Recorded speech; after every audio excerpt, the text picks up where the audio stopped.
New York U.S. Rep. George Santos is the talk of the town this morning, joining me today to reveal just what that is, and it is quite juicy, honey. One of the Advocate Channel's contributors, Christopher Wiggins. Happy to have you back, Christopher.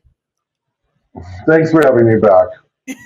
All right, so let's get to it. So tell me, what went down with Santos, and why are people commenting on his most recent antics, so to say?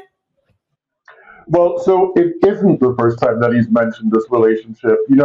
Several years ago, he mentioned his fiancee and referred to him as being a pharmacist who lost his job after it was revealed that he and George Santos visited Mar-a-Lago, Donald Trump's resort in Florida.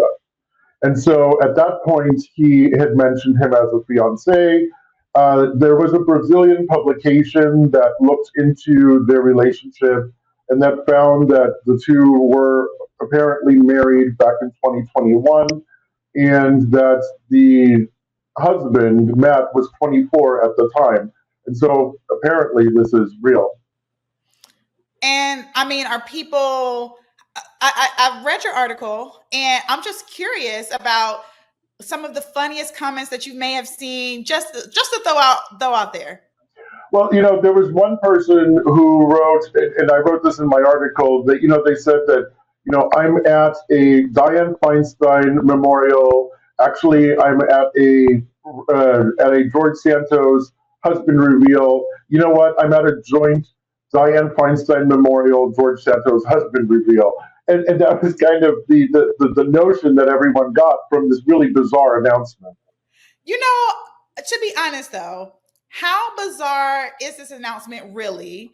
Because it's like, are you obligated to tell people when you're in a relationship and when you're married, especially if you were already, within your term, and if it's not, are people thinking that this was a secret? Because if it was, it isn't anymore. Well, there's been some conversation about a previous marriage that he had. He was married to a woman that whom he divorced while he was also allegedly engaged to his now husband, Matt.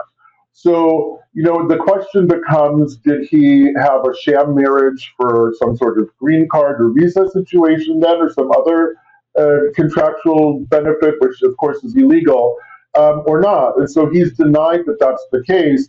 But to introduce your husband's name, which I think is really the part that caught people off guard in such a way as though everyone knew who Matt was, that was the brazen part that people really, I think, that got in their craw.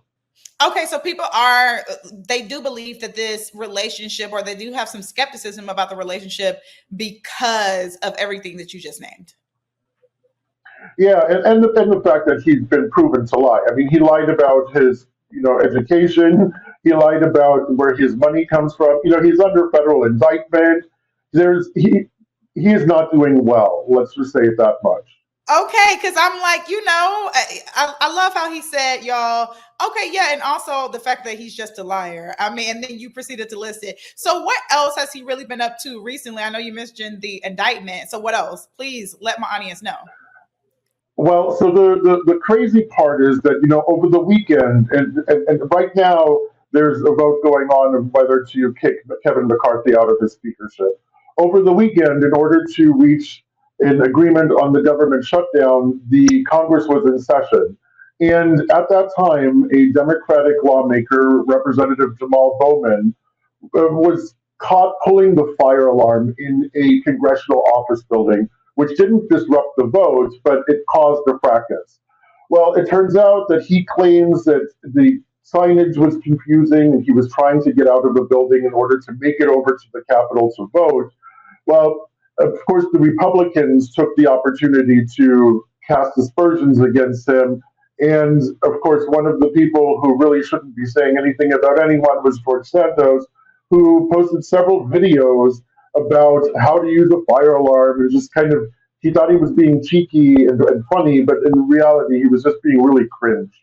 Yeah, because also, he can find articles about, how to properly tell your constituents that you're married, and it's probably not doing the announcement of someone's death.